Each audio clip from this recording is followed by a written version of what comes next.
The letter arrived without a seal but carried weight heavier than any royal crest. It was hand-delivered by a Saudi diplomat to the presidential palace in Ouagadougou under the highest discretion. At first glance it seemed ordinary, a polite invitation to the Riyadh Vision 2035 forum. But to President Ibrahim Traore, the meaning was unmistakable. This wasn't an invitation. It was a test. The note was brief. His Royal Highness Crown Prince Mohammed bin Salman invites you to a private summit on Pan-African development strategy. Attendance is expected. Your presence signifies cooperation. Expected, not requested. Traoré studied the wording as he stood at his office window overlooking the dry horizon of Burkina Faso. He didn't like the tone. He didn't like the implication. And more than anything, he didn't like being summoned. His advisor Marie entered quietly. "Should we decline, sir?" Traoré didn't answer immediately. He watched a boy on the road below walking barefoot with a bucket of water twice his size. The weight of that boy's burden looked more honest than the weight of the crown prince's gold. "No," Traoré said. "Well, go, but not to obey." 3 days later, the jet touched down in Riyadh. The forum was lavish. 2 lavish gold pillars, silk banners, fleets of black SUVs, a sea of cameras. Leaders from across Africa mingled under chandeliers paid for by oil. Inside the Royal Conference Hall, MBS stood beneath an enormous screen flashing slogans. Stability, progress, shared leadership. When Traoré entered, every camera turned. The Saudi host smiled warmly, but with eyes that measured. "Ah," he said in perfect English, the revolutionary himself. Traoré gave a nod. "I came for a conversation, not coronation." MBS laughed politely and gestured toward a long table. "Then let's talk, my friend. We have a continent to shape." The air shifted. The world didn't know it yet, but Africa's future was about to be debated in a room built with oil and entered with fire. The banquet room glittered, but Traoré saw nothing of value. Plates the size of shields, forks plated in gold, chandeliers that could fund a rural hospital for a decade. Yet among all the extravagance, the thing that unsettled him most was how quiet the African leaders had become.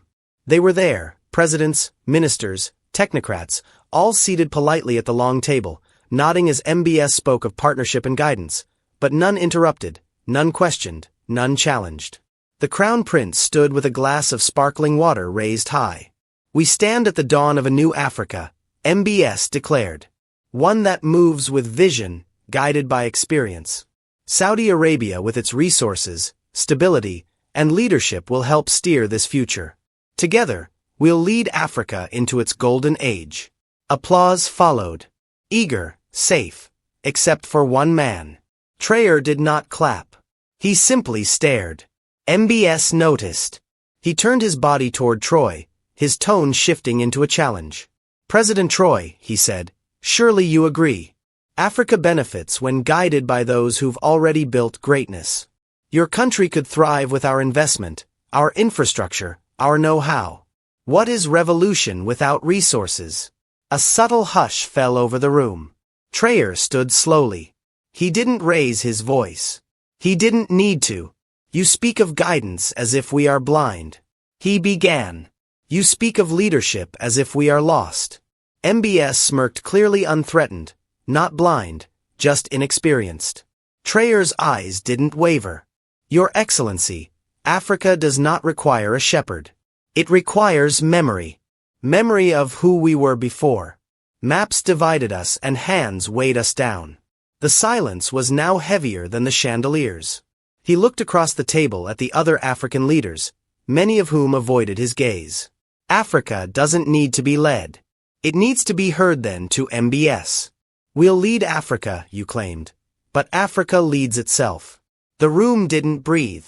Cameras kept rolling, and something fundamental had just cracked under the weight of a simple sentence. MBS's smile never left his face, but the warmth had drained from it. He gestured toward the table again, this time more forcefully. "Let's sit. No need for dramatic declarations. We're allies here." Traoré sat slowly, never breaking eye contact. He could feel the tension ripple across the table. Small, nervous glances, forced laughter, and beneath it all, fear not of him, of MBS. The Crown Prince leaned forward, resting both hands on the polished wood. Let me be clear, Mr. President. No nation thrives alone. Saudi Arabia offers not control, but coordination. You want roads, energy, grain independence. We can fund it. We can deliver it. Traoré replied calmly. At what cost? The smile flickered. Africa doesn't need more deals that feed our stomachs while starving our future. Traoré continued. We've walked that road before with Europe, with the IMF, now with you. MBS's voice dropped lower. You speak of dignity. I speak of reality. The world doesn't wait for the idealist. Traoré picked up a glass of water but didn't drink. No, the world waits for the honest man. That's why I came to see if you were one. MBS raised an eyebrow. You came for that. Traoré leaned in. I came to listen but not to obey. The room froze again. Across the table, one African delegate, a young minister from Malawi, dropped her pen. A small, almost imperceptible gesture. But Traoré noticed it wasn't an accident. It was a signal. Someone was listening. MBS saw it too. He turned his attention to the room. Let me remind everyone here that Saudi Arabia has provided billions in aid across Africa. We don't need to do this. We choose to, Traoré replied instantly. Real friends don't remind you of the debt they paid, only the chains they didn't place. That line hit harder than intended. Several officials around the room exchanged glances. Others stared at their hands, and MBS for the first time looked unsure. The cameras were still rolling, but now it wasn't just the world watching. It was Africa, and for once she was silent, but awake. After the dinner, a private meeting was arranged. Not requested, arranged. Two Saudi officials escorted Traoré through a series of ornate corridors lined with imported marble and digital portraits of Saudi megaprojects. Behind one door, silent and shielded from press, Crown Prince Mohammed bin Salman waited with two aides, seated in a conference room illuminated by low amber lighting. No cameras this time, just pressure. On the table, a document folder sealed with a gold clip. Traoré sat. No words, no posturing, just presence. MBS gestured toward the folder. A proposal, he said. Full funding for Burkina Faso's national railway project. Zero interest. No repayment for 5 years. Full infrastructure control remains yours. Traoré didn't reach for the folder. What do you want in return? MBS didn't flinch. Military overflight rights. Exclusive energy access. And your voice in the African Union aligned with ours on specific votes. A silence thicker than stone filled the room. You want a client, Traoré said. No, MBS replied. I want a partner who understands how power works. Traoré finally opened the folder. The contract was detailed, strategic, clean, too clean, and yet one sentence buried deep in the footnotes chilled him. Resource development rights subject to cooperative foreign governance in emergency scenarios. He closed the folder slowly. You built cities in the desert, he said. But still bury chains in your contracts. MBS leaned forward. President Traoré, the world is run by influence, not ideals. If you want to feed your people, you'll need more than speeches. Traoré stood up. My people, he said, have gone hungry before, but they've never sold their land to silence their hunger. Then he placed the unopened pen beside the folder and turned to leave. Is that your final word? MBS called after him. Traoré paused at the door. My word is not for sale, and neither is my country. Behind him, the prince remained silent. Outside the Riyadh night was calm. But inside the palace, a storm had just begun, not of armies, but of truths neither gold nor oil could control. The following morning, Traoré awoke to murmurs. His security chief, Adama, entered his suite with a phone in hand and a troubled look on his face. Mr. President, he said cautiously, someone leaked part of your meeting with the Crown Prince. It's spreading. Traoré raised an eyebrow. The contract. No. Adama said, your words. He played the video. It was a short, shaky clip clearly taken by someone inside the private room, possibly a hidden camera, but the audio was crystal clear. My word is not for sale, and neither is my country. In just 6 hours, the clip had exploded across African social media. Tens of thousands of shares, millions of views, reactions flooded in anger, admiration, disbelief. But not all responses were positive across Arab media. A different narrative was forming. Saudi-aligned outlets labeled Traoré ungrateful, reckless, and disrespectful. An editorial in a Riyadh paper asked, "Who does this soldier think he is to challenge a prince?" Meanwhile, back at the Riyadh summit, the atmosphere had shifted. Several African leaders, the same ones who had quietly applauded the prince the night before, now whispered in corners. Some nodded discreetly at Traoré in passing. Others avoided eye contact altogether. During a midday session, an older statesman from East Africa approached him. "You've made enemies," he said quietly. "Powerful ones," Traoré replied calmly. "If truth offends power, it's not truth that must bend." He returned to his seat. Minutes later, a new announcement shocked the delegates. Saudi Arabia was canceling all bilateral meetings scheduled for that afternoon, including development talks with Mali, Senegal, and Burkina Faso. Retaliation. Traoré didn't flinch. But Adama leaned in. "Sir, this might go further. They may try to isolate you economically, politically." Traoré gave a faint smile. "Let them try.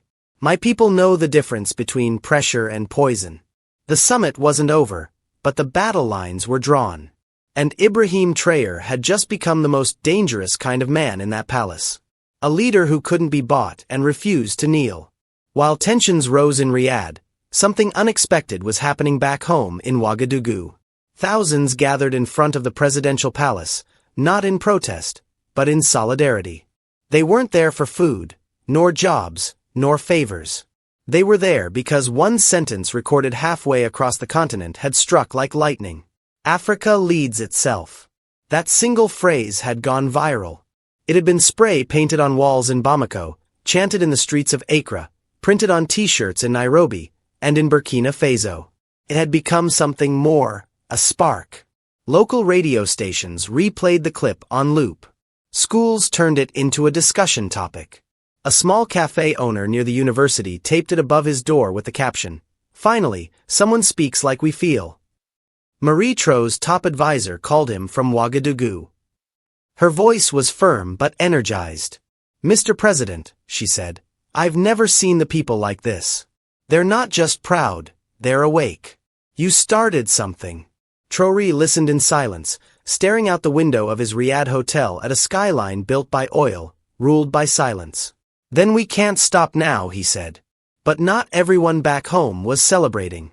In an upscale neighborhood near the French embassy, 3 businessmen, Western-trained economists known for their ties to foreign development firms, were holding a quiet dinner. "He's going to isolate us," one said, swirling his wine.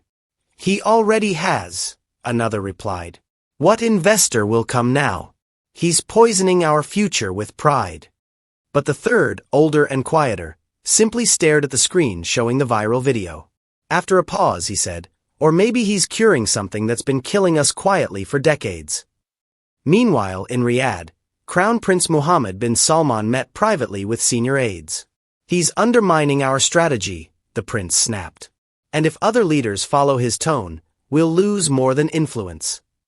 An aide asked cautiously, "What do you want to do?" The prince's eyes narrowed. Let's remind him that standing alone has consequences. The first domino had been tipped. And somewhere between admiration and retaliation, the fire Traoré lit was now spreading across a continent and beyond. The next morning, Traoré was informed of a private debriefing with select Saudi officials. It was framed as a courtesy, a final discussion before departure. But when he entered the windowless chamber beneath the summit hall, the tone was anything but cordial. No press, no handshakes, just 3 senior advisors seated in silence, folders closed, eyes cold. The lead official began, voice low and measured. "Mr. President, our crown prince believes in dialogue, but dialogue requires mutual respect. You've challenged not only our hospitality but our vision." Traoré remained standing. "If your vision requires silence from your guests, it's not partnership, it's theater." Another official leaned forward. "You've inspired unrest." Online activity supporting your words has spiked in nations we heavily invest in. If this rhetoric continues, Traoré interrupted, you'll what? Cut ties. Pull funding by someone else to speak softer. The room stiffened. We're warning you, the first official said. Calm but sharp. This path leads to isolation to pressure your nation cannot endure. Traoré slowly stepped forward, placing both hands on the polished table between them. His voice never rose, but it cut like a blade. Do you think we've not endured before? You threatened me with silence, but I come from a people who've endured centuries of it. He paused. This time, our silence is over. Without waiting for a response, he turned and walked out, guards scrambling to catch up.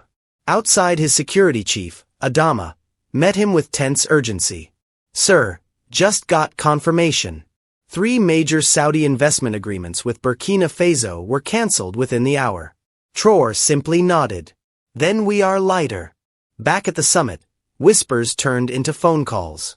Ministers from Guinea, Chad, Ethiopia quietly requested side meetings with Traoré's delegation. One envoy said it plainly. You said what we couldn't. Now they want to hear more. Traoré responded with a slight smile. Then let's speak loudly. A quiet war was now underway. Not with weapons, but with words. And in that war, Traoré had just become the most dangerous thing of all. An unshaken voice in a room full of carefully trained echoes. That evening, as the Riyadh Vision Forum neared its conclusion, a final session was held. A televised panel titled Future Partnerships, Africa and the Gulf. It was meant to be ceremonial, polished, predictable until Traoré walked onto the stage. He hadn't been scheduled, but after several African leaders quietly requested his inclusion, the organizers had no choice but to let him speak. The moderator, a British-born journalist flown in from Doha, looked visibly tense as she introduced him. President Ibrahim Traore of Burkina Faso. You've recently made headlines. Would you like to clarify your position? Traoré adjusted his microphone, his voice firm and unshaken. I have no need to clarify. I will repeat. He glanced toward the audience. A sea of robes, suits, and flashing cameras. Africa leads itself. A silence, not awkward, not hostile, just heavy, he continued. For decades, we were told we needed instruction, that our development depended on external wisdom, that our futures must pass through other nations' pipelines, plans, and pockets. We've been offered aid with strings, investments with terms, partnerships built like cages. His gaze fell briefly on the Saudi delegation, then returned to the crowd. I do not question the right of any nation to pursue its interests. But I reject the idea that Africa must rent its future to finance its present. The moderator tried to interject, but Traoré held the room. I came here because I believe in dialogue. But dialogue cannot exist between a fist and an open hand. Africa is not a prize to be passed between global biters. It is a continent of sovereign minds, not auctioned loyalties. The crowd was split, some applauded softly, others sat motionless, but the cameras had caught it all. Within minutes, clips of the speech hit social media. Between a fist and an open hand, not auctioned loyalties. Hashtag surged, hashtag Africleads itself, hashtag Orpeaks, hashtag New African Voice. Backstage, a Gulf official muttered, we should have never given him that microphone. But it was too late. The microphone was no longer his. It now belonged to millions. By dawn, Riyadh was buzzing, but not with celebration. Not with praise, with concern. Inside the royal compound, Crown Prince Mohammed bin Salman stood before a massive screen replaying Traoré's speech. The room was dim, curtains drawn. No advisors dared speak first. Finally, the prince turned, voice clipped. He was meant to be an outlier. Now he's a headline. One advisor cleared his throat. Sir, African delegations are now requesting new trade terms. Looser restrictions. Equity stakes. They're emboldened. The prince scoffed. They're misled. But deep down he knew what had changed. It wasn't policy. It was tone. Meanwhile, back in Ouagadougou, a massive crowd had formed outside the international airport. They weren't protesting. They were waiting for him. Signs rose above the crowd. Traoré spoke for us. Burkina Faso doesn't kneel. Let Africa speak. As his plane descended, Marie turned to him. You've started something you can't stop now. Traoré didn't blink. I wasn't planning to stop. The airport tarmac became a runway of unity. Farmers, students, elders, ministers, all chanting his name, not as a celebrity, but as a vessel. A vessel for a voice long silenced. But not everyone in the crowd was loyal. Hidden in the shadows behind a diplomatic SUV, a small drone camera buzzed silently. It transmitted live footage to a discreet intelligence room in a Gulf capital. An operative watched in silence. He returns a hero, the operative muttered. But heroes are mortal. Later that evening, a secret call was placed from a foreign number to a private line in West Africa. We may need to destabilize him internally. Discredit. Divide. We can't let this become doctrine. But across the city, Traoré stood on the presidential balcony, addressing the sea of people below. We are not against the world, he declared. But we are done being beneath it. The roar was deafening. The revolution he ignited wasn't in the streets. Not yet. It was in the spine of a continent. Straightening. And those who once whispered commands from afar were now shouting in frustration because the man they'd underestimated had just rewritten the script. And the cameras were still rolling. 3 weeks had passed since the Riyadh summit, but its tremors had only grown stronger. Across Africa, university lectures quoted Traoré's speech. Students painted murals of him beside Thomas Sankara and Patrice Lumumba. In Kenya, a viral chant echoed through a crowd. We are not for sale. But in global boardrooms, his name caused tension. In a leaked audio call from a European development agency, a voice muttered, "We had control. Now we have Traoré." Meanwhile, in Riyadh, MBS sat in private conference with Western allies. He's dangerous, said a French envoy. Not because of weapons. Because of ideas. MBS nodded slowly. Ideas are harder to silence than armies.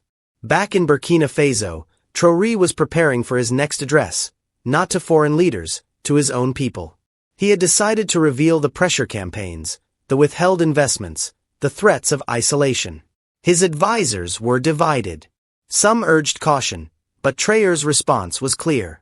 If the truth is dangerous, let it be heard louder. That night, in front of a national audience, he took the stage. My brothers and sisters, he began, what we're building is not a rebellion. It is a restoration. Restoration of dignity, of ownership, of direction. He revealed documents, secret memos, communications, economic threats made behind closed doors. The crowd gasped, not out of fear, out of clarity. They offered gold in one hand, chains in the other, he said.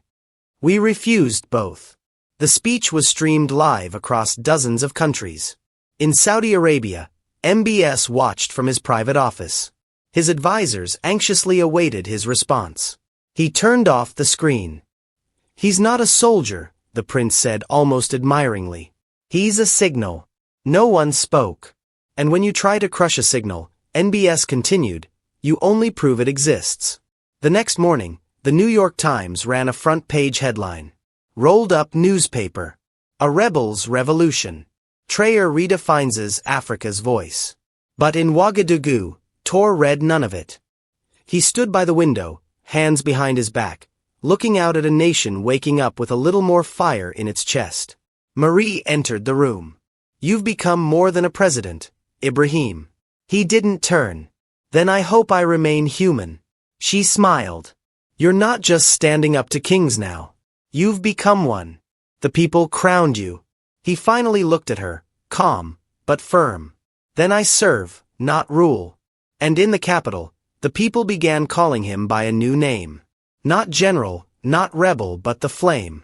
Because he didn't just fight back. He lit the way. In a world where influence is bought, borrowed, or stolen, one man chose to build it from within. Traoré didn't overthrow kings. He exposed their fear. He didn't scream revolution. He whispered truth, and it echoed louder than any army. Against the power of palaces, pipelines, and promises, he stood with nothing but conviction. And that was enough. Because sometimes one flame is all it takes to burn down an illusion. And while others traded loyalty for luxury, Traoré gave his people something rarer. A leader who refused to kneel even when the whole world expected him to. He walked into Riyadh alone. He walked out with a continent behind him. This isn't just a story about politics. It's about legacy and those brave enough to write their own. Because in the end, power isn't what you take, it's what you awaken.